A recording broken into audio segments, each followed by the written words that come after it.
master ৰোলৰ এই master ৰোলৰ যিখিনি কাম কৰি আছে তেওঁলোকক নিয়মীকৰণ কৰিব নেকি আৰু এই জলমিত্ৰসকলক মানে স্কিমটো যিমানে হওক মেইন নিৰ্ভৰ কৰে জলমিত্ৰৰ ওপৰত গতিকে তেওঁলোকে আন্দোলন কৰি আছে বিভিন্ন সময়ত বিভিন্ন দাবী দি আছে মই আপোনাৰ সৈতে অনুৰোধ কৰিম যে তেওঁলোকৰ লগত বহি দৰমহা বঢ়াব না কি কৰিব এটা মীমাংসাটো কৰি দিব লাগে ঠিক আছে মিনিষ্টাৰ ৰিপ্লাই প্লিজ আৰু আপুনি যি কথা কৈছে যে ইয়াত জলমিত্ৰ হৈছে আমাৰ সমগ্ৰ আঁচনিৰ মূল মেৰুদণ্ড আৰু জলমিত্ৰসকল পানীৰ উপভোক্ত সমিতিয়ে নিযুক্তি দিয়ে এইটো ডাইৰেক্ট আমাৰ ডিপাৰ্টমেণ্টৰ পৰা এই নিযুক্তি নহয় যেহেতু জলমিত্ৰসকলৰ নিযুক্তি স্বেচ্ছামূলক সে জনস্বাস্থ্য কাৰিকৰী বিভাগৰ তৰফৰ পৰা তেওঁলোকৰ নিযুক্তিৰ কোনো ব্যৱস্থা এতিয়ালৈকে নাই তথাপিও মই জনাবলৈ পাই সুখী হৈছোঁ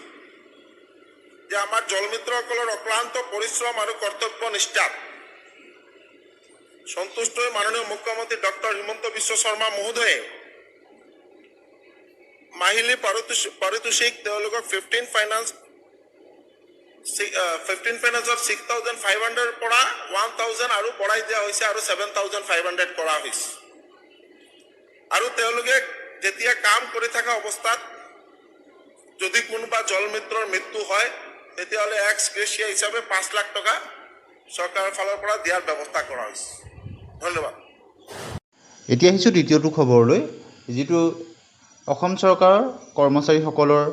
DA এৰিয়াৰ সম্পৰ্কত এক শেহতীয়া আপডেট আপোনালোকে নিশ্চয় স্ক্ৰীণত দেখিছে পংকজ বৰ্মন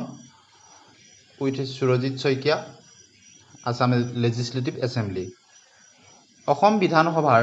মাননীয় অধ্যক্ষ মহোদয়ক সদৌ অসম কৰ্মচাৰী পৰিষদৰ তৰফৰ পৰা সৌজন্যমূলক সাক্ষাতৰ মুহূৰ্তত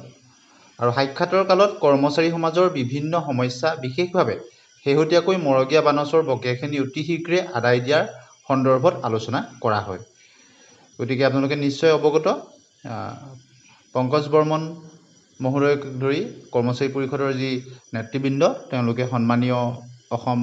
লেজিছলেটিভ এছেম্বলি অসম বিধানসভাৰ অধ্যক্ষ মহোদয়ক তেওঁ সৌজন্যমূলক সাক্ষাৎ কৰে আৰু লগতে কৰ্মচাৰীসকলৰ যি বিভিন্ন সমস্যাসমূহৰ বিষয়ে অৱগত কৰে আৰু বিশেষতঃ 5 মাহৰ DA এৰিয়া প্ৰদানৰ ক্ষেত্ৰত ব্যৱস্থা ল'বৰ কাৰণেও আহ্বান জনায়